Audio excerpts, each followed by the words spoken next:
Broadcasting under the night sky from the edge of an undisclosed jungle on the Gulf of Mexico, I'm Christopher Garetano, your voice in the night. For the next hour, allow me to be your guide into the bizarre unknown, the fantastic macabre, and together we'll journey to that borderland between fiction and reality, a place beyond all rational explanation. We are now off to the witch.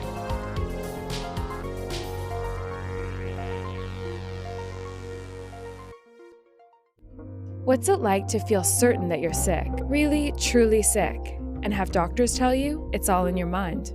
When I first was looking at my sores, I could see projections coming out of them. Morgellons, a mysterious infection that, according to some researchers, affects tens of thousands of Americans. Its symptoms are strange and otherworldly.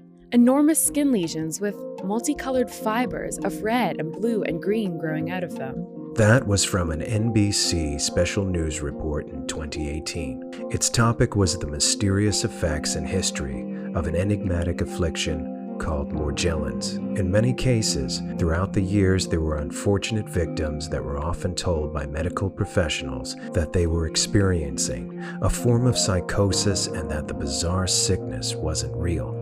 Strange moving fibers underneath the skin, sores, pain, and confusion were all reminiscent of science fiction and horror movies. Tonight's guest is a survivor of not only Morgellons itself, but of ridicule and doubt that she experienced from both her peers and doctors, leading to a living hell of isolation, pain, and paranoia. What's equally as terrifying is the origin of Morgellons, and that it's now known in its provenance to be a nefarious bioweapon that could affect us all. You certainly don't want to miss this, and we'll hear the full story after this commercial break.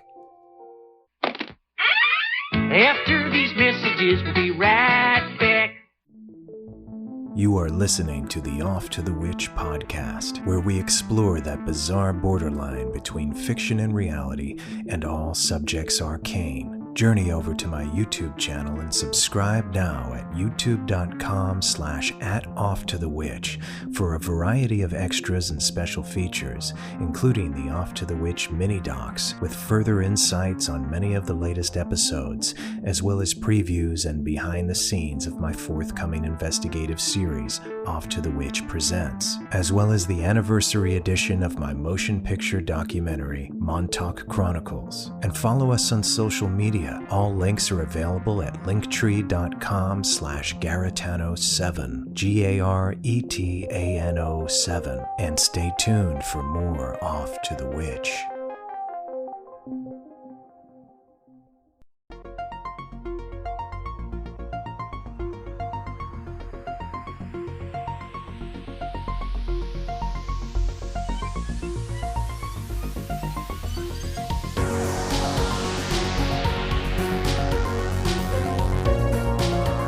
Welcome back to Off to the Witch. I'm your host, Christopher Garetano, and tonight's guest, KBvisions, is surviving with the horrible effects of a bizarre sickness called Morgellons. Once considered to be a total mystery, it's now known as a bioweapon. KB is challenging the deceptive system who created Morgellons. And with a growing following on social media, she's not only spreading the word of its origin, but is offering solutions to combat its detrimental effects. So here's my interview with KBvisions.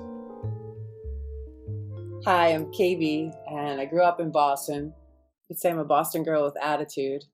And for as long as I can remember, I never quite felt like I fit in. I was just different. I asked questions. I always saw things in a different way. And I remember one particular time, my uncle telling me that I've been asking questions since I've been knee-high. And for me, that's kind of an indication that I saw the world in a different way than most people. And most of my life, I've been extremely outspoken. And people have always said, you can't talk like that, and you can't say those things. And I don't really understand why we can't just be ourselves here. And that always made me feel like I was a little different too. So that's probably where my journey started. And then it paused, and then it picked back up again. So you felt different as a kid. And one question I usually have, because of all of your interest and awareness now, is that a lot of these things were in fiction. So when you were a little girl, were you exposed to any kind of fiction? It could have even been just pop science fiction, movies that were popular of the day that are now true. Was there anything like that when you were a kid? I didn't. So as a child, as a kid, I didn't like sci-fi, which now I reflect on, feeling like there was a reason why I like a program didn't allow me to watch it, because I would have learned more. I would have known. I would have had more awareness at a younger age had I, say, watched sci-fi movies. But most of the movies and stuff, like, so I guess I'm gonna have to date myself a little bit, would be like the Bionic Man and the Bionic Woman, or things that had to do with outer space and stuff like that. They always kind of piqued my interest. Like, how could they know that now at that time period unless it already was something? Sure. And I've asked myself that question so many times, and it's just a running theme, even on this show, is that fine line between fiction and reality. And that I really do believe either they knew, which we have found out that in a lot of cases later on in the 20th century, they did know, and they were purposefully putting it in stuff. And so, like the Bionic Man and even the X-Men Hmm. comics. These it's been confirmed 100%. Can you? All right. Well, I want to know first because again, you had some kind of aversion to it, but when you began to actually let it in, what age were you when you kind of changed that feeling? Oh, it would have been about 10 years ago. Oh wow, so it was recent. Yeah. So you Hmm. stayed away from that stuff. Did you watch any horror films or anything like that? No. Also, okay, so you My stayed away from all of it. Yeah, my sister loved horror movies, loved them, obsessed with them, and I would literally like be in the bedroom, and she would be in the living room watching them, and I would be like, "You have to turn it down," because if that theme, that song got into my head, I had nightmares. It was like whatever I was hearing from that TV got into my head. All right. So my other question is, because a lot of these things I believe are connected. When you were a little girl, did you ever experience anything out of the ordinary? Did you see what we perceive as a ghost, or did something strange happen? Did you have any psychic premonitions, anything like that? Um, so yes, I've seen spirits, ghosts, my whole life. Not always, just at different times. I saw my great grandfather once. I saw this, like like a little girl once, like in dated clothes, like, and she was just sitting on my bed. I used to have outer body experiences. I would go to sleep and then know, like it was very scary till I stopped it. But I would know that my spirit was going to leave my body, and it was just, or if it didn't leave, that I was literally stuck in my own head. Like I would scream and no one would hear me. I couldn't wiggle a toe. So that was not the ordinary. And at that time, what do you think you were seeing? I mean, kids simply, I think, especially some of us that are of previous generations, I guess we're taught through story, film, old folklore that whenever you see something in the middle of the night and it's someone that shouldn't be there, it's a ghost. That's what we were taught. It was simplified to that. But I think later on, we consider other possibilities. They're more complex definitions of it. But when you were a little girl, what did you think you were seeing? Oh, I knew what I was seeing. I was at my great grandma's house, and I went upstairs, but I was a little kid, so I didn't want to shut the door all the way because I was scared. You know, it's a big house, and across the room there wasn't anybody in there. But then all of a sudden, a man got up and walked across the room and like went into the closet, like out of view. And then a few years later, my one of my cousins saw the exact same thing. So I wasn't sleeping when I saw it. I was wide awake. Right. And two different people saw the same thing in the Yeah, same yeah, location. same house. Hmm. Was there any information at all about someone dying in the house that may have been that person? It was my great-grandfather died in Oh, the it house. was your great grandfather? Yeah, he was a very loving, very kind. I never met him, but all of the stories about him, just a very loving, very kind man.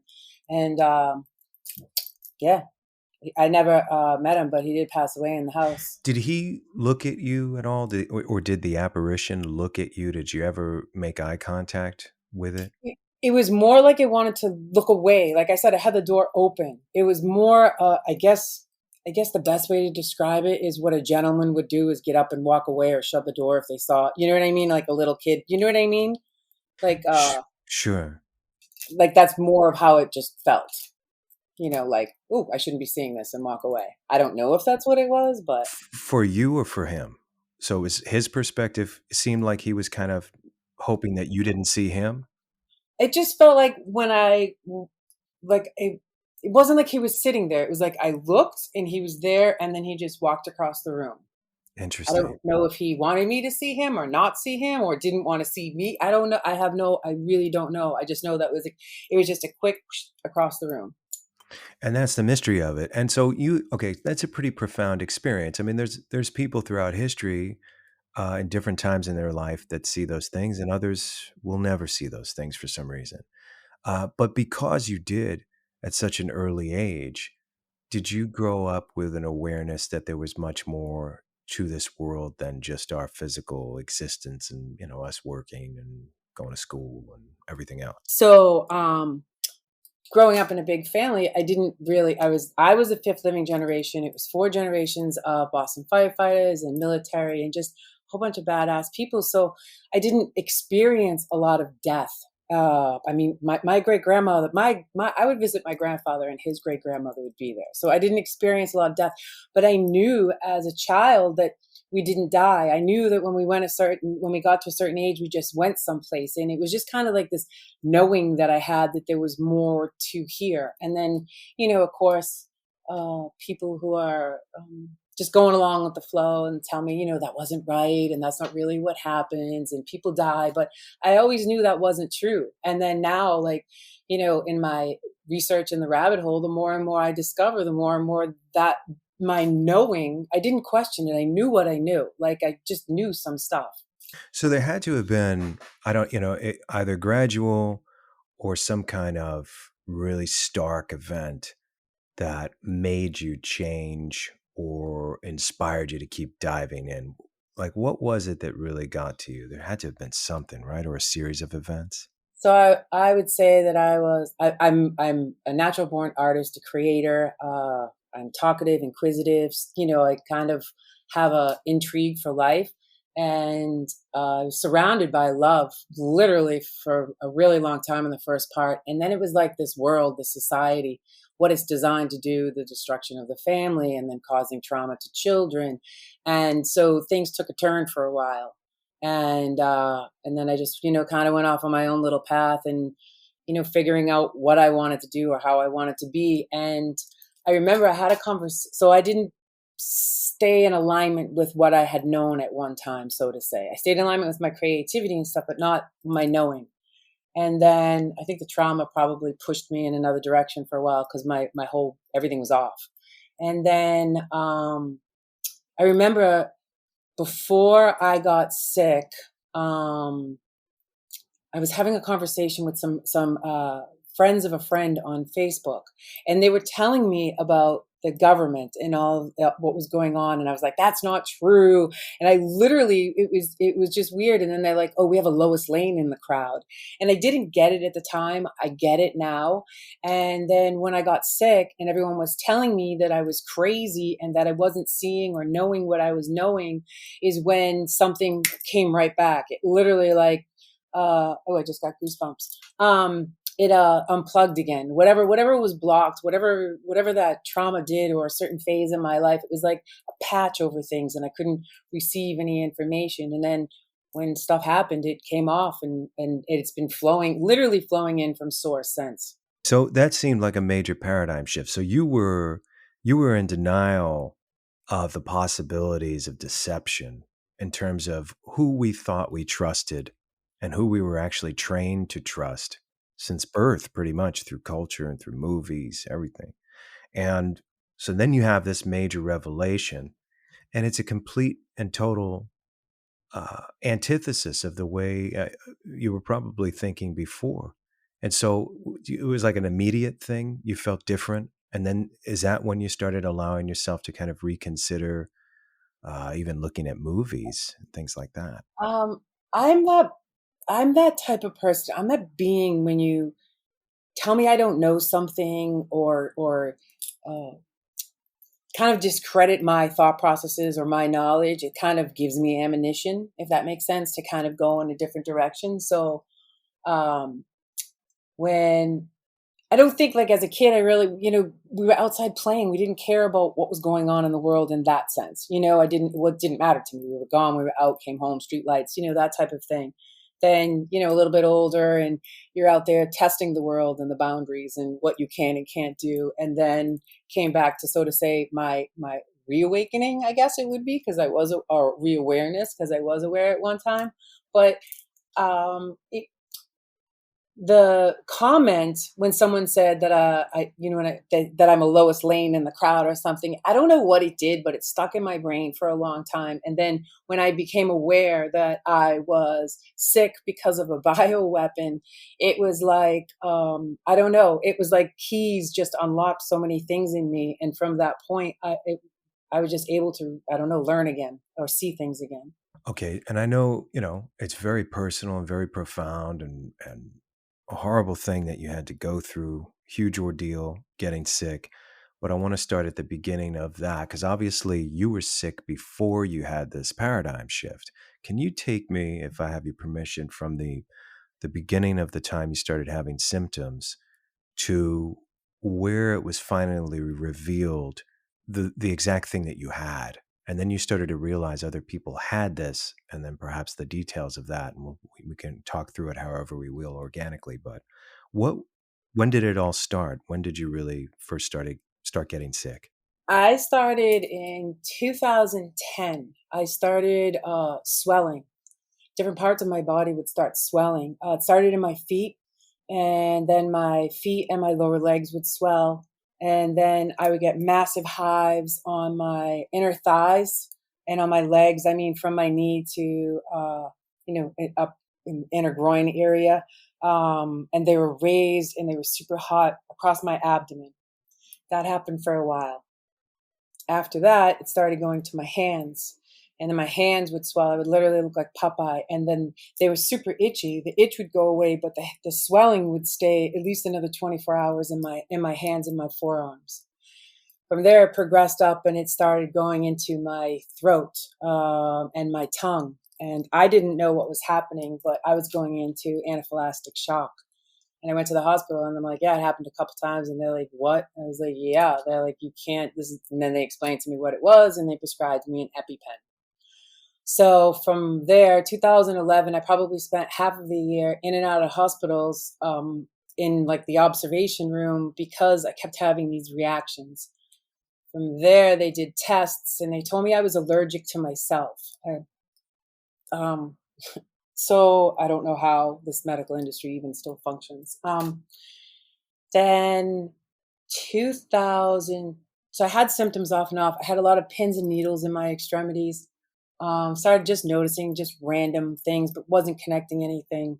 Shortness of breath was huge. I couldn't breathe, like really, to be honest with you. I went and had tests done. I had lung tests done and they couldn't find anything. And in 2012, I had some trauma, and one of my ex's 26-year-old sister died in my arms, and she had a heart attack and died, and it was really traumatic. So I believe at that time I was already set up. My system was already set up, and it just needed a lower vibration, needed to be in a different spot for it to kind of take over, so to say. And then shortly after that, I was in Brazil at the time. I came home. And then that was it. I went from working out 6 days a week to barely being able to walk 10 feet to ultimately pretty much being bedridden for 3 months or so. And at that time, so you were in a really dark place, and it was getting darker.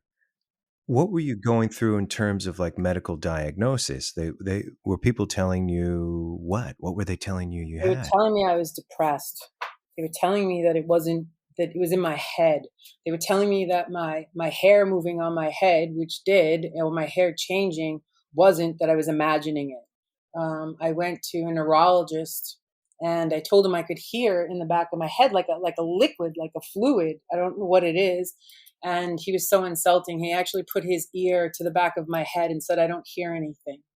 The whole medical industry they basically have in my medical files, I have put together, I've got my medical records over the years because I was treated so poorly. And just a side note, the reason that I am so vocal and so outspoken is because I'm a super strong person.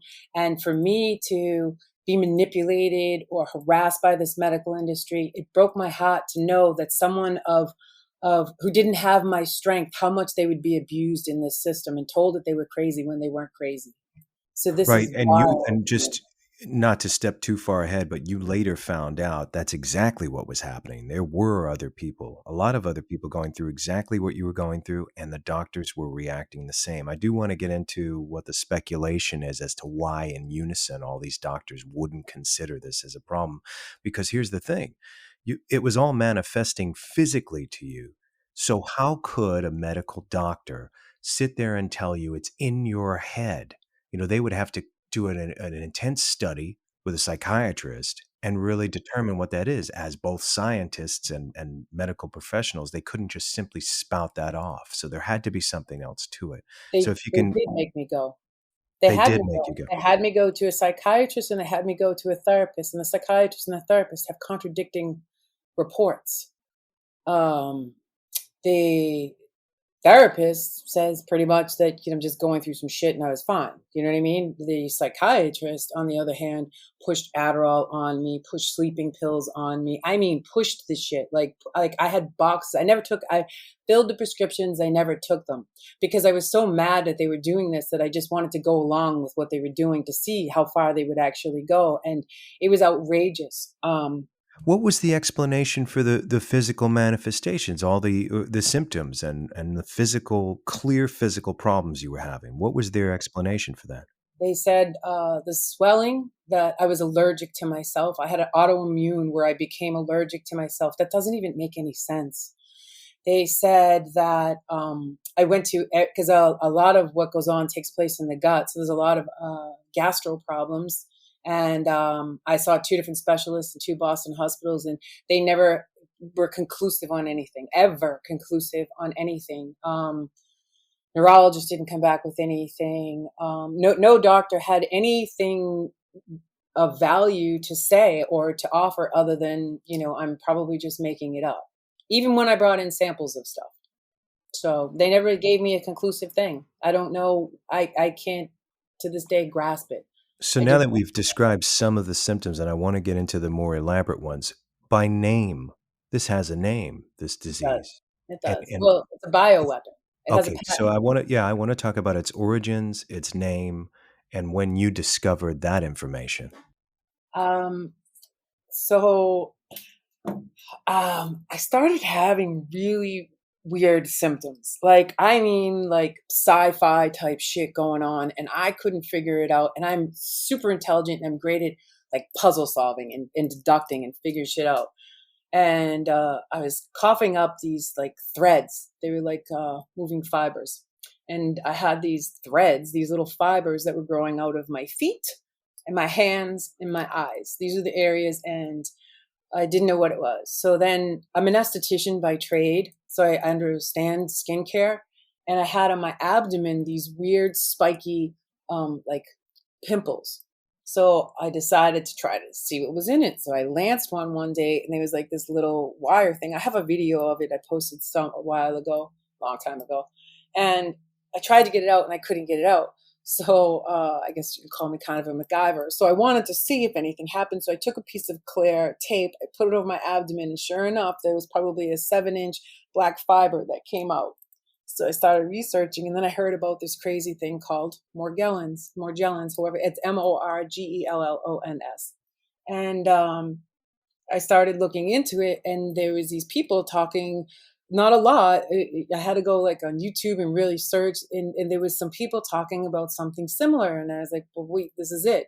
And I started telling my doctor, do you see these black fibers? And they would insult me and say it was just a little black speck, but it wasn't. I remember one of the hospital visits, I told the doctor told me I wasn't feeling what I was feeling in my abdomen. And I was like, I am absolutely feeling something. She's like, you wouldn't feel anything. And I told her I felt like I was going to pass out. They called security and threw me out of the hospital. That's unbelievable. And with all of the evidence you had, with the clear problem that they could just look at with their own eyes, they threw you out of the hospital. Why? What was their explanation? The CDC said at the time that Morgellons is parasitic psychosis, that it's in the head, that it wasn't real. So all of those people like say that do drugs and they scratch their skin and say bugs, they absolutely are feeling bugs in their skin. They're not lying. They may be on drugs, but they're not crazy like that they're feeling it. Like I see it in people that I know, in groups that I'm associated with.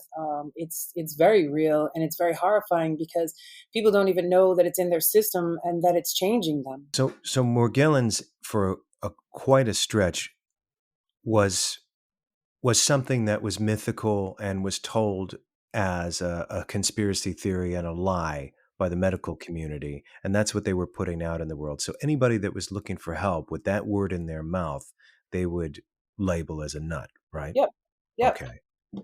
Yep, exactly. Okay, so what happened after that? Because you must have been in an even darker place. I will say for a while, because it's as much of a mental parasite infection, whatever you want to call it. It is a bioweapon, but it's a parasitic infection.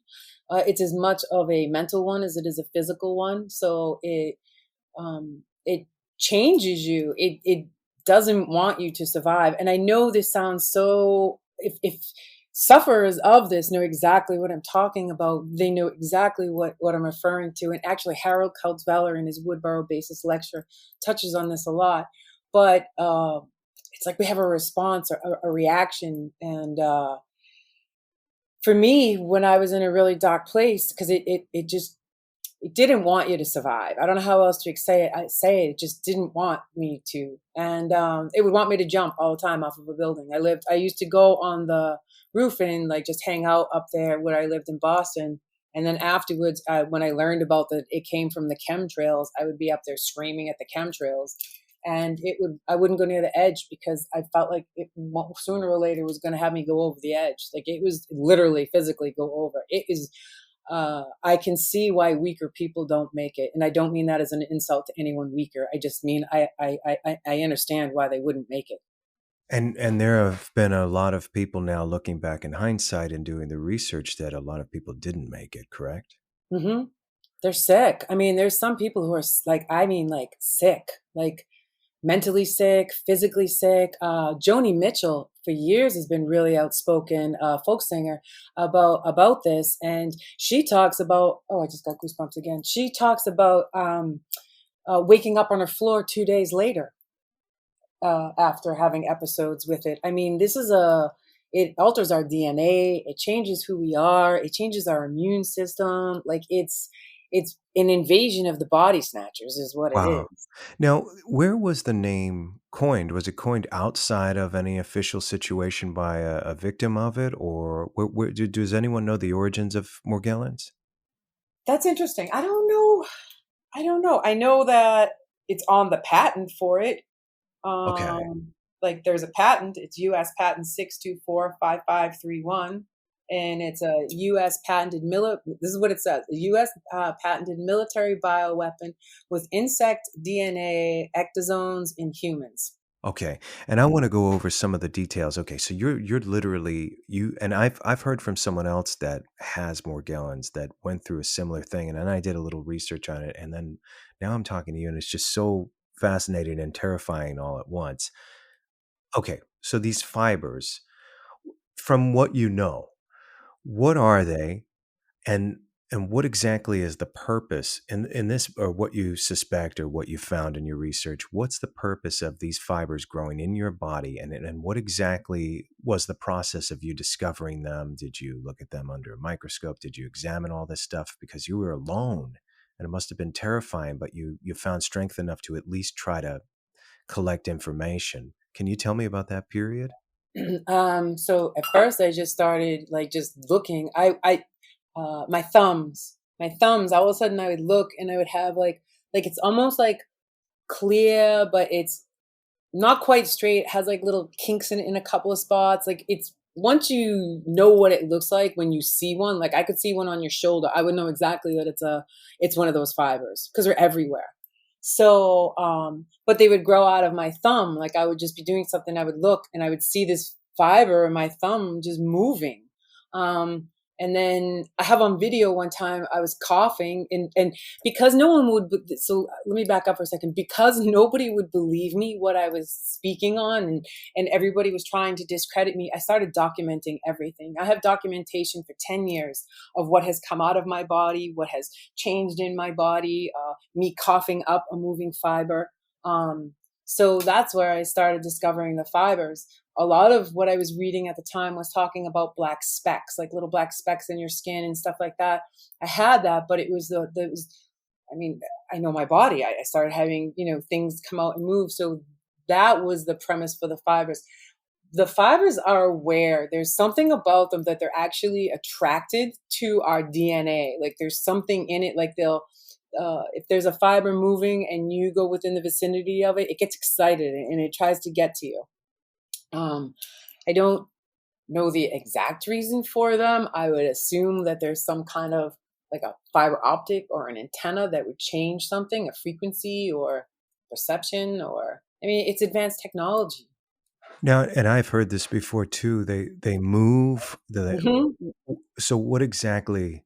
Okay, you were looking at your skin and you had seen an anomalous line, right? And then Mhm. did you pull it out? It was out. It came. Wow. I have I have videos. I have so many that I get out of my eyes, and they're long fibers. Some are blue, some are red. Like they look like fiber optics. Like it is so bizarre. It is so mind-boggling, even to me still today, because like it's not what you would expect to come out of your body. No, and you're pulling these things out of your body and then you're trying to plead for help from doctors and they're laughing basically in your face, telling you Not. you're crazy, which they've done to a lot of other people. Mhm. You have evidence, you have these things that you pulled out of your body and they're still saying, no, it's a delusion. Mhm. What was Yeah. happening then? At that point, what I happened? just got mad. I pardon my language. I was like, "Fuck all you. I'm gonna prove my point."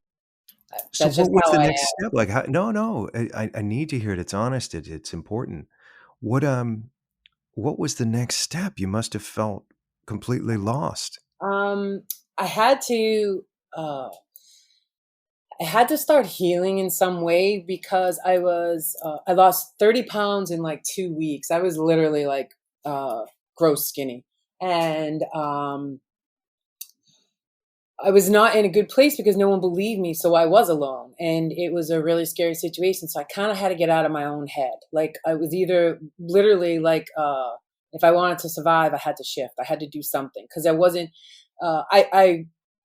I had made arrangements with my mom if I died. Like I really didn't know if I was going to make it. Like I was really scared over what was happening with my body and no one was listening to me and I didn't know. So I had told her, if this is what happens then do this. But it wasn't what I wanted for an option. Like I have a goal in mind of where I'm going to be, what age when I change realms. So I just kind of I have tenacity tattooed on my arm. I'm an extremely tenacious person, and I just kind of dug deep, and I wanted to survive. So I started researching, and everything said that if you want to like improve your health, there's that you want to do coffee enemas. It's your bowels that will actually tell you everything about your body. So I just started paying more attention, and then I started researching, and then from there I didn't stop. And every time I discovered something, I got more and more mad. So I would say for a couple of years I was pretty angry person. Like I went from being happy-go-lucky to sick to like pissed off that this had happened and that they were spraying it in the air every day. That I was watching these chemtrails and I'm seeing it and I'm knowing how I'm suffering and nobody cares. And my anger just kind of went through the roof. And then slowly I began to heal. And as I began to heal physically, I started to heal mentally as well. I mean, it's still always a work in progress. I don't Okay, I don't think I can purge it, but so it hits this horrible point, and mhm, your anger is what saves you because it pushes you forward to start doing some research, to start fighting it every option you can to save yourself because the medical community is not helping you. through that journey, and I don't know how many years it's been, when was the first time you discovered the term Morgellons, someone else that had it, and perhaps when did you speak to another person that had the exact same symptoms and that they were also going through it? 2014, I believe, was probably the first time. So 2013, 14 is probably when I discovered the term. And then 2014, I believe, is probably when I was like, I'm telling the world. Literally, I went on social media and I had my KBvisions account was originally set up for my photography. And then it switched over. And it's been what it is now ever since. So probably around there. So when you first started coming out with it, was there any attempt, either covertly or overtly, to silence you? So I was harassed all the time on social media. I was told that I was crazy. And then as I gained more knowledge and became more vocal, when I lived in Boston, I had death threats. I had people send me pictures of the building that I live in. I had one person, I lived above a laundromat. I had one person write me and tell me that they were putting chemicals in there. I walked out my house twice actually, and had someone, once there was a car like directly across the street from where I was exiting and saying, oh, what a coincidence. And then another time there was a guy standing exactly at a gate. I lived in the city. So, you go out a gate and you're on the main street. And there was a guy standing right outside the gate saying, oh, what a coincidence. I see you right here at this time. Come on, coincidence means to go together. It means it coincides. It means that this is intentional. So I did receive, they didn't, whoever they are did not like me speaking, and the fact that even though people were ridiculing what I was saying, they were still paying attention. Other people with it, I found a couple of things. I learned from other people, but I also learned from other people that, and again, this is not a disrespectful thing, but they're infected.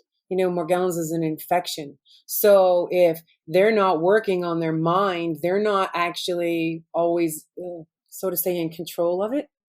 And I found that, I don't know what it is. It has something to do with the AI, but I found that when I was really sick, if I went to pages of people who were really sick, I felt ill afterwards. I didn't feel good. So I stopped going to them and I just kind of did my own work and trusted in myself.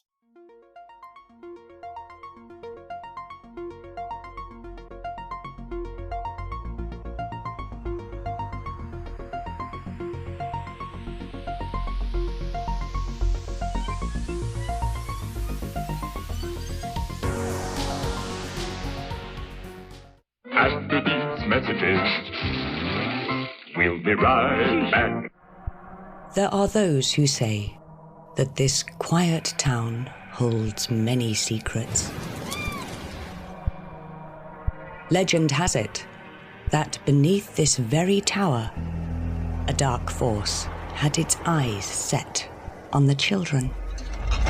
We were told that what was going on there was for the benefit of humanity. What would you say to the people who say, well, all these children were kidnapped and murdered and you were a part of it? What would you tell them? I did approve of it, but there was nothing I could do about it. They wanted a large number of programmed boys to be used for mind control operations. And there are others who say it's still happening to this day. I don't know, I for myself find it a little suspicious that all the evidence has been conveniently destroyed. Let's put it this way. If you're sitting there with 20 guns pointed at you, what are you going to do? Whatever the hell they want! Watch Montauk Chronicles now for free on Tubi, Plex, Roku, and available for download on Amazon and Apple TV.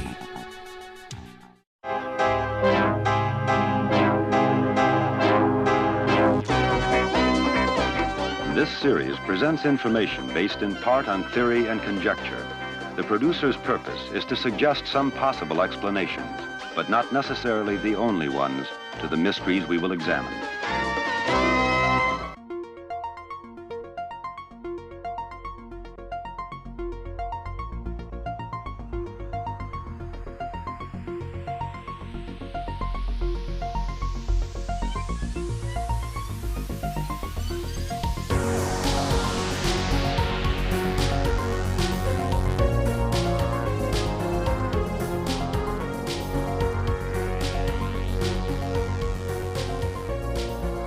so, the thing is, it's like we're so conditioned to have everything essentially in black and white on any terms. And so as you're discovering how to build strength, it's infinitely more complicated, correct? Like, everything you're finding is so off track of what we were all conditioned and ways of conditioning to think, to even hypothesize or solve problems or anything like that. These problems are really complex, especially if, and it is, Morgellons is this bioweapon. Obviously, we were all affected by one not too Yep. long ago, and still are. And Morgellons is a bioweapon. Okay, so since you found out that this is a bioweapon, has anyone, including yourself, found any more information as to its origins, as to who set it out on us? And do all of us have this? Is it dormant inside of most people? Yeah, the infection rate is, from all reports, 100%. It would be almost impossible not for everybody to have it. It's sprayed in the air. Your animals have it. I mean, it's on everything. It's that extra dust in your house that everybody's seeing. It's those dust bunnies, those little dust bunnies that roll around most people's houses that they're just starting to notice in the last few years. That's technology. Those right there are receivers. That is technology, and as crazy as it sounds, I don't care. I did my homework. I know what it is. It's everywhere. They release smart dust in the air. They can program smart dust for somebody's DNA specifically, like to target someone.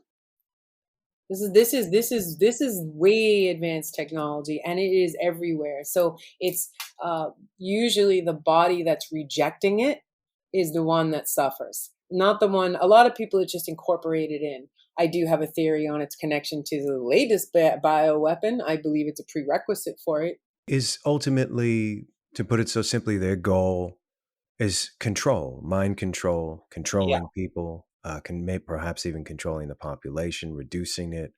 Transhumanism. Okay. So they're also looking to transform people into something else. Mm-hmm. Mm-hmm. What is it like, in reference to Star Trek, is it like a Borg type society where everything is in unison, everybody thinks the same, we're completely changed, we're no longer human? And we're getting into some elaborate stuff right now. But okay, before we do, because I want to, that's the purpose in this, is to open the mind to other possibilities. It's the only way you're going to understand this stuff. Was it confirmed? And more, was there any pressure on the medical community to now consider this as a real ailment? And how did those tides shift? There was a few years back, there was pressure on the CDC, and they were going to start investigating it. I literally stopped paying attention to the medical industry when I learned how fraudulent it is and how it's designed to harm. So I stopped putting my energy there and focusing more on, ways to heal on my own, or through learning through other people, of course, who've been down different roads. But they shifted it, but it's not like I couldn't go into a doctor and say, hey, I have Morgellons, how can you treat me? They're most likely not going to. And it keeps a lot of us away from doctors because they don't want to deal. For example, if we have random cuts or scabs that can pop up on the skin. People have open sores. They literally have holes in their skin. Some people, it's bad. Problems with your teeth is huge with Morgellons. Wow. Yeah, I mean, there's a lot of things. Bowels, having problems with digestion and stuff is a huge problem. So it's a full body attack. But if I went into a doctor and I had, say, one of those little cuts on my arm, and they heal like plastic, it doesn't heal like a normal scab, like when I was a kid and got a cut. It's not even close to that. It gets really hard. It's like a plastic. It's totally different. It's like we're changed in some way. And see, okay, so here's something that's interesting. So obviously, official government, medical community, all that stuff is, even remotely or even unbeknownst to the individual, because it's compartmentalized, is in on it. So if they accept it, that's also part of the ruse as well, because maybe they're inviting you back now to inject you with some, paraded solution to all of this, and it could make things worse. Would you even trust the medical community at this point if they say, yeah, Morgellons is real, come in, we have a shot for you? No, they did it. Why would I trust the ones who hurt me? Exactly.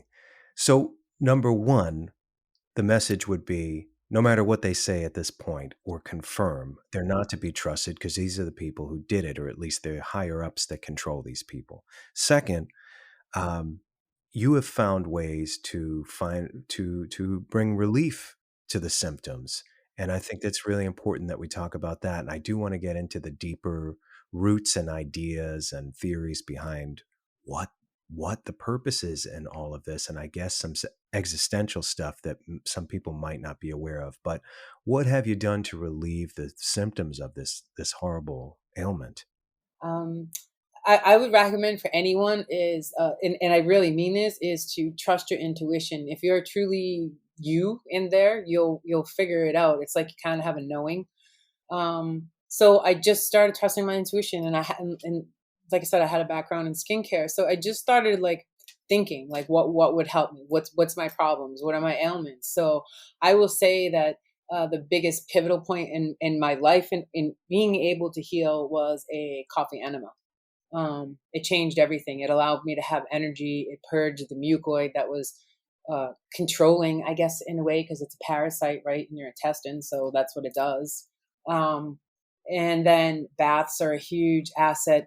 We have wetware on our skin. It's literally basically a biofilm. I don't know for the listeners, a biofilm more or less is a conglomerate of bacteria that have created a super film. So it's like when you take an antibiotic, it only affects a couple of top layers, but it doesn't get into the real problem of anything. And it's because it got smarter and it was able to form its own thing. In fact, totally nerd moment, but a bacteria speaks to each other in a thing called quorum sensing. It's a color coding, and the bacteria is actually able to create a new color coding. I have videos of me flashing colors when I was really sick, or things that came out of my body literally flashing colors. So there's some presence of something that's there that needs to come out, if that makes sense. It does. So, and this is, speculation, but it seems pretty obvious that obviously, this was invented somewhere.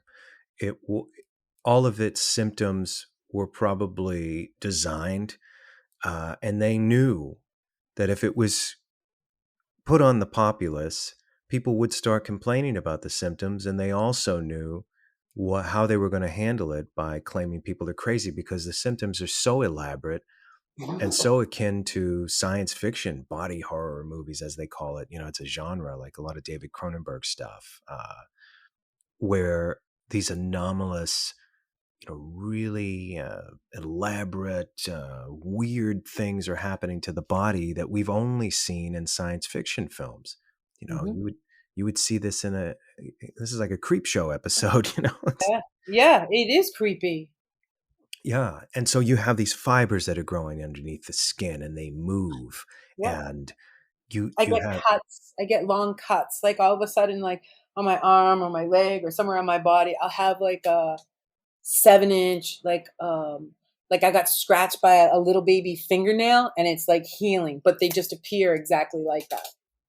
Right. I mean, like I would write this in a horror story. I mean, I wrote a screenplay, called In Ink by Andromeda the Great. And it is this story with these very strong characters who are pleading for help and they've been disgraced.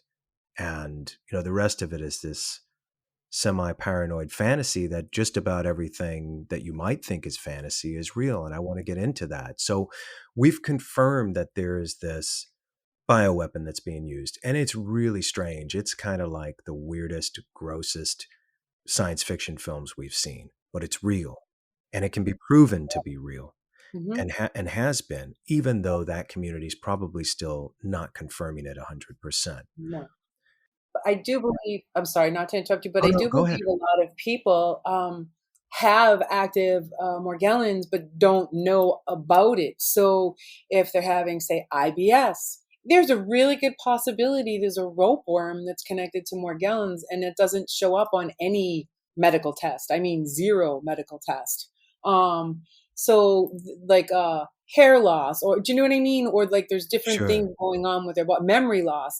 There's a lot of associations to Lyme disease and this. So, energy levels. There's a lot of other things that I do believe that more people actually have symptoms but don't know of it. So they're endlessly searching with the medical field for some answer that they're never going to find. Right. And Lyme disease was also a bioweapon designed at Plum Island. Was Morgellons perhaps designed at Plum Island or Montauk? Because they're right near each other, by the way. Both Plum Island and Montauk are sight away. It may have been. I mean, it very well may have been. I'm sorry. Right at the moment, I cannot. I told you, I really believe they're messing with my memory again, which is kind of annoying. It's okay. We'll stay on track and we'll make sure we get everything in here. Yeah. Drives me crazy. But they do go back and they say it was first reported in the early 2000s, that it's a condition. But I think it's been around a lot longer than that. So there definitely could be a connection. Yeah, well, it seems with the same intention. And, it makes you think. Even recent reports of malaria, with mosquitoes and anything else they're deciding to put out there. Okay. And again, it obviously intensely frustrating, infuriating that these things have even happened. You learn about mind control programs. You learn about government programs where people were kidnapped and murdered. And all of these things are confirmed. And you still have a portion of the populace who are that insanely stupid and ignorant that they cannot even dare do a minute of research and find out that these things are real. Nope. It's scary. But there is proof of all of this. And so that is more than enough. The things that you can prove, okay, are more than enough to at least consider this to be real, and also never trust the so-called governments of the world, because these are the people that are doing it. Exactly. I don't know why people aren't outraged. I mean, the reality is the air, the food, and the water has all been weaponized. We have been weaponized, and nobody cares. I shouldn't say nobody, but it doesn't seem like a lot of people care. They don't care that everyone's dying earlier. They don't care that everybody's sick. They don't care that cancer is 1 out of 2 with women and 1 out of 3 with men. And it's just like this odd acceptance of their fate, and it pisses me off. Because right. Well, here's a good question. Do you think that the lack of care is a symptom of whatever else they're putting out there? I'm mixed. So I feel like, yes, that the lithium that they spray in the air does a wonderful job, and the poison that they put in the food and the fluoride in the water is working. It's working. And then I have my other feelings that not everybody has a spirit, that I don't believe we're all the same. I believe that we look the same, but I do not believe that we're all the same on the inside. Yeah, I mean, yeah, no, a lot of people walk around every day and you meet people that, how could they be human, right? Like, I have depth in my personality. If someone is kind, I'm not going to treat them bad. I'll be cautious, because you have to be cautious of anybody you don't know. But I'm not just going to outright treat anybody bad. And you wonder sometimes, you meet personalities that are just like, they're one-dimensional. They're right out of a video game or a movie. It's like someone could have written you. It's an empty villain, a background character, Okay, so there's a lot to sort out here. All right. So I do want to offer as many specific and detailed positives as possible. All right. So we've been learning so much about your story, how it led into the description of the ailment. And I really do want to get into as many natural solutions that you've come up with over time that would help people in general. But first, if we can, just a little more history of Morgellons. I know you had done some research and found where the definition came from, and who may have coined it, and maybe some of its origins. Yeah, I found this interesting one. It says the origins of Morgellons. It's October 30th, 2009, and it's on WordPress. It says nanomaterials and cloning. Uh, Baculovirus expressions are designed to clone themselves by definition. Just doing research on it's Baculovirus and cloning on freepatentsonline.com. It says, I have seen repeatedly in human and other samples where Morgellons starts with what is known as a, quote, empty carbon cell, in conjunction with unidentified white, fuzzy fungal growth similar to Facilium with white, red, and blue hyphae. I'm sorry, I mangle words. It's HYPHAE. This is a cultured human sample below. And so they had a picture. It says the below is from a fungus gnat eggs that were harvested from an adult in my house.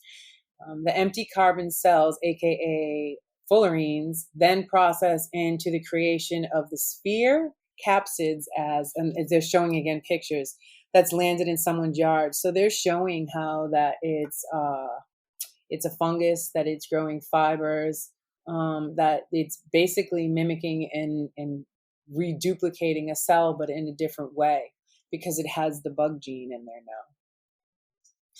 It's Wow. like the fly. It's horrifying. I'm not gonna lie. Part of the healing, I don't believe anyone will be able. I don't think I can purge it. I think I would be in denial if I told myself that I could get it out of my body. I don't know how to get it out. It changed my DNA. It changed me. I don't know how to get it out. I breathe it in every day. It's in everything and on everything. How could I possibly purge it? But I can do things that keep it at bay and keep it at check. And I had to literally pivot everything in my life to live a life that I wanted to. I gave up meat. That was one of the first things it said. And then sugar. I used to love eating candy. I gave up all sugar. I switched what I was eating. I started literally going. I drank tons of neem. I got neem powder and I would put it in stuff. It was gross, but it helped in the digestive. I worked with witches and warlocks to give me tinctures. They would make certain ones and I would put them in my food. One of them was how I got the colors out of me. I know it sounds crazy, but I'll happy to send you the videos. Baths are huge. But the attitude is literally, I cannot over explain how important one's mindset is in defeating this. So for me, a huge part of my healing was paying attention to my diet. It was, focusing on what I had to get rid of in my system and what I had to bring in. I mean, I literally changed all of the fillings in my mouth from the amalgam into, I didn't know it at the time, which is now nanotech, but that's a whole digression. But I changed everything because I wanted to get out whatever I could get out of it. But the biggest thing that helped me heal was my mindset, because it is such a mental thing as much as it is physical. And for me, I would do lip sync videos. That's what made me happy. That's what brought me up and made me feel better. And I just would, every time I would feel better, then I would get up and do something. And I would do my lip sync videos and I would get up and I would do something. And that was literally as much as it was anything, eating, baths, all of that. It's great, but you won't heal unless you heal your mind along with it, because it does take you over, or it's trying to. It's an invasion. So as much as you could, finding things that nourish you, clean eating, good sleep, but also stimulating the mind and soul, the things that you Finding love, joy. uplifting your spirit, your intellect, your soul. Joy. A lot of people don't realize this, and I think there's so much in culture that just assaults that and pushes them in a different direction, especially with, and again, I've experienced these things myself, just as using myself as my own experiment to see how I would feel. And I'm telling you, like, a lot of this barrage on these apps and things like that, they're really designed to make you dumb. They're really designed to make you miserable. A lot of these things are. And so to avoid that and seek stimulation. And like the thing is, I think you also have to be really careful, because you might lash out online about some of this stuff, and that's just adding to the negativity. So like what you do is that you're observing things with a bright light. That's the way I see it. And yeah, and so you're bringing a brighter light in. That's the only way, I think, in that sense, to combat it. but it's happening to us. It's happening to the whole world. Why do you think it is that some people, a good portion of the population, won't won't acknowledge it? It's like they're trained to even point their finger at, like an Invasion of the Body Mm-hmm. Snatchers, when they found a regular human, they would point Brain. and Yep. scream. That's how it's been in the It last few has. years, at least. It really has. I mean, you know, in reference to the sci-fi, right? I didn't watch them, but when I started watching them, it all made sense to me. It was like I watched it, I got what the message was, and then all of a sudden the universe was like, here, take all of this information too, put it with it, and figure it out. Like, so I think there's more going on than exactly what you're saying, than people want to admit or even see. Or perhaps, again, to loop back around to before, maybe they're not us. In what was it in what is the name of it? Extinction? I think the movie was Extinction. And there was a scene in that. Sorry, it's a spoiler alert for anyone listening. And there's a scene in there, and the quote unquote alien says to the quote unquote human, "You don't know who you are or what you are." And at that moment, my jaw literally hit the floor. And I was like, shit, we don't. I mean, if everything in our life has been a lie, where we came from, where we are, I mean, literally everything, right? Then isn't everything else a lie too? That, I think, is what's most terrifying for everybody. I had I guess what you would call a paradigm shift some years ago when I was deep into the Montauk Project stuff. And it disturbed me. It really, and I had to reel myself back and that's okay to reel yourself back, because you do have also this particular life you're living, the things you enjoy, like you particularly going to the beach and all this stuff. And it's like, we all have things we love. We love books, movies, relationships, family.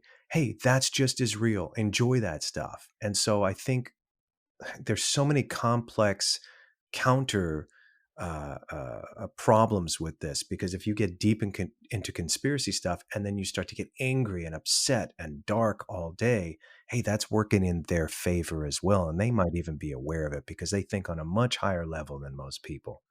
They're always thinking about deception, and they're thinking about triple crosses, quadruple crosses, ways we don't think. But it's like I can see it. I don't know how to explain it. I don't know how to. There's sometimes I don't have words, and I'm very good analytically with words. Sometimes I don't have words to explain things, but it's like I can see it. Like I know how it's working or why, or like I know that people can heal by doing certain things, right? But it's like I can see their deception. Is that? Yeah, 100%. I mean, it's so complicated that it's almost impossible to fully articulate in our current language. So seeing it the way you're describing is the only way to really truly understand it.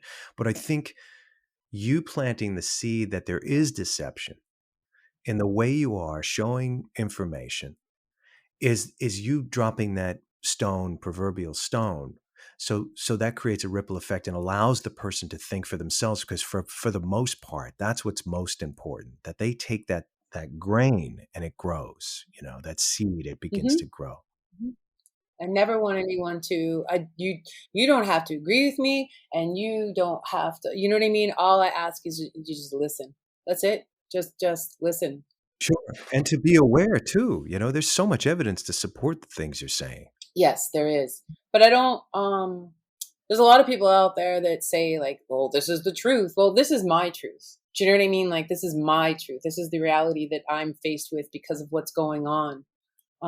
But there's a lot of people out there that say what's going on. And to your point, like it's doom and gloom. I never look at the world like that. Even when I was sick, I knew even when something else didn't want me to be here, I knew that I wanted to be. Do you know what I mean? Like I never lost that part of me, and I know it's what saved me. And I know for the people who've been rocking with me for a long time and just listening to what I have to say, there's a couple of things that really touch my soul as far as like for what I give, I don't really expect anything back. I just hope that everybody lives a healthy life, that they can get healthy and learn. But when people tell me that I literally open their eyes and I help them change their whole world, that is such a beautiful thing. And the other is when I get told that I'm such a beautiful light, that I don't approach this like poor me or this happened, or in a lot of ways, as crazy as it sounds, and maybe it doesn't, but they say when you go through something that it makes you stronger. Well, I'll tell you right now, there's nothing that can defeat me. I came through something that was designed to take me down, literally take me down, and it didn't win. I did. And declaring that too in itself is an affirmation, correct? Yes. Reminding yourself every day that this can't stop you. So I have a mantra. I have a mantra that I've been saying while I've been healing, and this whole time since I got this, and I say out loud all the time, "You've never won with me, and you never will." And I just say it all the time, and it's the truth. I don't know how many lifetimes I've been here, but this can't be the first one. No, I think that's wonderful. What I was going to say was, I heard a while back someone say there are more of us than there are of them. Do you believe that's true? I believe that there are a lot of real souls here, and I believe that we're scattered everywhere so that we don't come together. Like when I moved to the section of Florida that I'm in now, I started meeting all these like-minded people, and we would have the same conversation. How did we all end up here? How, because back in Boston, there was no way I would come across people I could actually have a conversation with about anything other than sports and freaking Tom Brady, right? So I'm serious though. Like, well, he's here right now. It's a whole form of mind control. But here, like, I meet people and they're like-minded, and so there was some type of gravitational pull, like some pull that brought us all here. So I am starting to see that there are a lot of us and that we're connecting. But I don't even know like how many. I think they lie about everything. So, it's like, say on social media, why is the pond that I swim in on social media so small when social media is so big? Do you know what I mean? Like, for the longest time, I only see the same group of people over and over again in the same accounts over and over again. It's not like I'm being privy to all these other ones out there. So why is my pond so little and others are so big?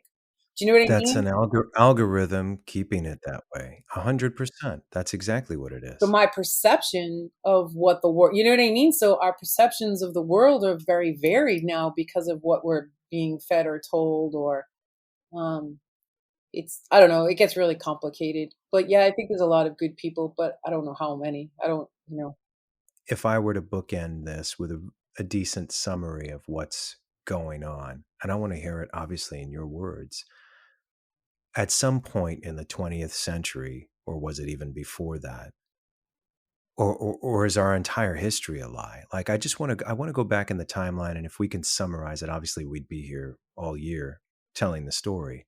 But if there's a way to tell it in 10 minutes or so. It's all a lie. Okay. Everything I've learned is all a lie. There's an old Egyptian wisdom keeper who grew up around all the pyramids, and he's like, you don't even know what they're for. And he's like, you naturally are supposed to have 365 senses. We have 5.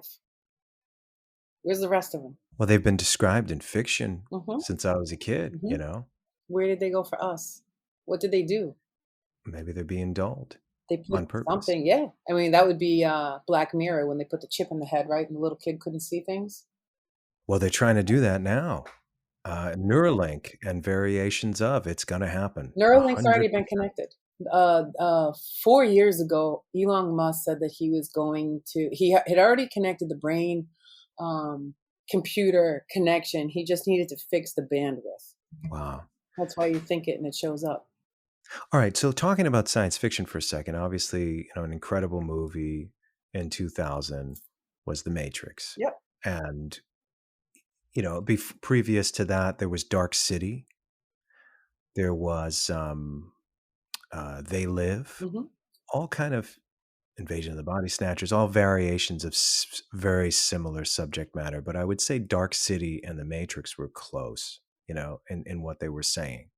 And essentially, it's the population thinks the world is one way, but really behind the scenes and behind the curtain, there is another force perhaps alien, perhaps computer, perhaps both, completely manipulating our reality. The Truman Show touched on this too, Yes. but so all in this fiction, they're letting us see what's going on for some reason.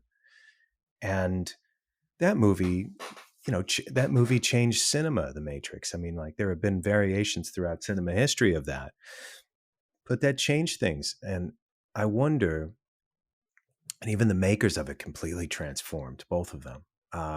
What How do you feel about that movie and the story behind it? Is that essentially what's going on, or is that some kind of prediction of our future? Because once Neuralink is truly hooked up in people's brains, or they install some kind of a light chip, then we're going to be in a complete and total virtual environment.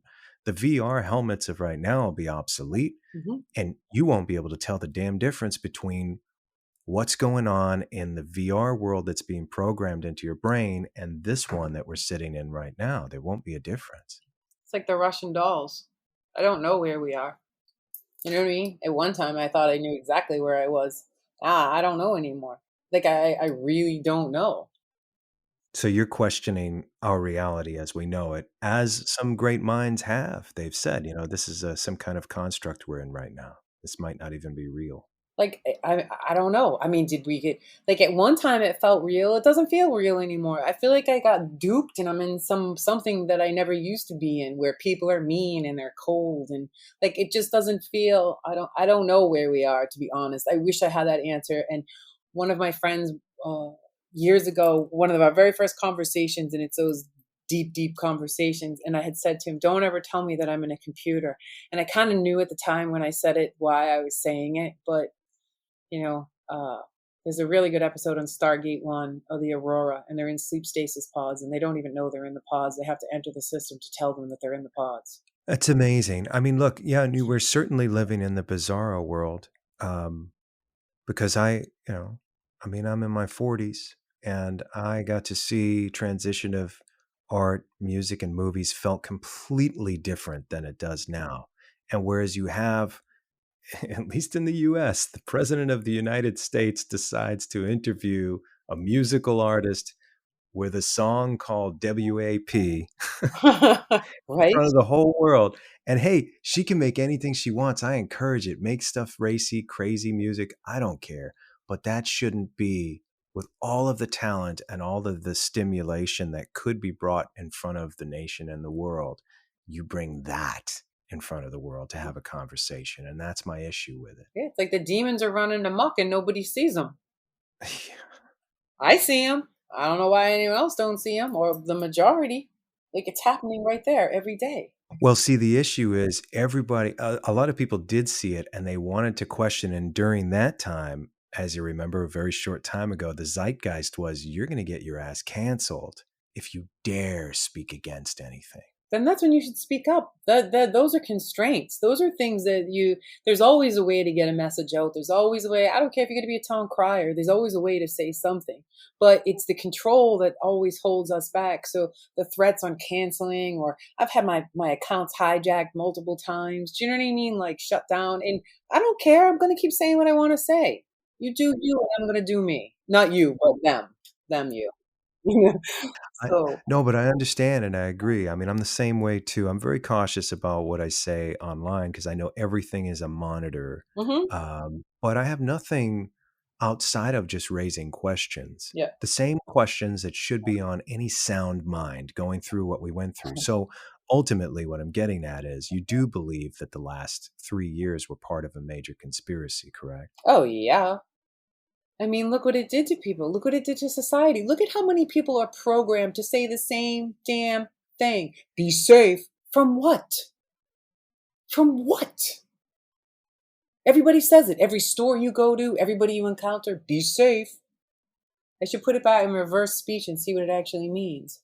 But you know what I mean? Like, that, those are programs. And that's just a small example of what this running psychological warfare has done. Yeah, and it's been embedded pretty deep in a lot of people. Physical. Yeah. So so do you feel that the pendulum's going to swing in the other direction? Do you feel that there are people and forces out there that will work against this thing? I know. I know heaven on earth's coming. I know we win. I know we do. For me, I'm not here for just to share a story. I have an impact. I have a way to change things, and everybody here who is of a real spirit, right? Who is of source is here for the exact same thing. And we didn't come here to lose. It's not our battle to lose. And even if you go by Max Spears, he says that we won. It just has to play out. I've always known that heaven on earth is coming and that we'll live in bliss. I agree. I mean, if you could describe heaven on earth, can you, in short? It's just this love, just this appreciation. Wow, my eyes are filling up. It's just this appreciation and love of people and life, of things, and not of material things. It's just seeing the joy and the wonder all around you every day, and just appreciating being part of it. And just imagine if most people felt that inside, regardless of any daily hardships in their life, how everything would change. There's way too much animosity, hate, division right now, and that is all encouraged by your leaders, by the way, and we have it all on record. Open your eyes. Do you feel the same way? Yep. They're just gonna see, they gotta feel, but I'm not expecting everybody to, I'm expecting there to be a good portion, but I'm not expecting everybody. But I believe that sometimes you lead by example. I agree, and I do think a lot of the problem right now is that there aren't any real leaders in front of the world. And again, if you had good leaders right now in the world, don't you dare tell me any of these people are good at what they do. We wouldn't have these problems. And it seems like there are new problems every week, every day, and it just keeps getting worse. Would you allow your home or your business to be ran that way? I would fire everyone on the spot. And that's what we need to do. Every person, no matter how nefarious they are, because I know they're attached to conspiracies, we need to get rid of them. They need to go. And we need to fire them. And we need to fix things. It could be fixed. See, that's the thing. I agree with you completely. It can be fixed. It will be fixed. But you can't just sit around complacently hoping or just not caring whether it's fixed or not. No. And the caring for me, it goes beyond, like, say somebody has cancer, right? The caring isn't caring for the person. It's caring to find out why so many people have it. Do you know what I mean? Like, what do we need to change to create a better? It doesn't work saying, I hate cancer. Well, what good does that do? Well, lifestyle changes would be a huge factor in that in a whole variety of ways. And one thing I worry about, and I wanted to hear your perspective on this before we go, is, as many lifestyles you can change, lifestyle actions you can make different, like food, rest, happiness outside of technology. If you're around tech a lot, is that really working on you? Because I have to work around computers a lot. Absolutely. And I wonder, okay. Yeah, they all have. Is there any solution to that? Is there any way to combat that? There are ways to combat it. If you're on a computer a lot of the times, you want to get a yellow light bulb and actually kind of aim it at the computer. You can wear colored tinted sunglasses. It helps with the flashing, because the screens flash too. But it helps with that, helps with the colors, helps with our eyes. You can get plants. There's plants that absorb radiation. Those are great to have around. So there are things that you can do.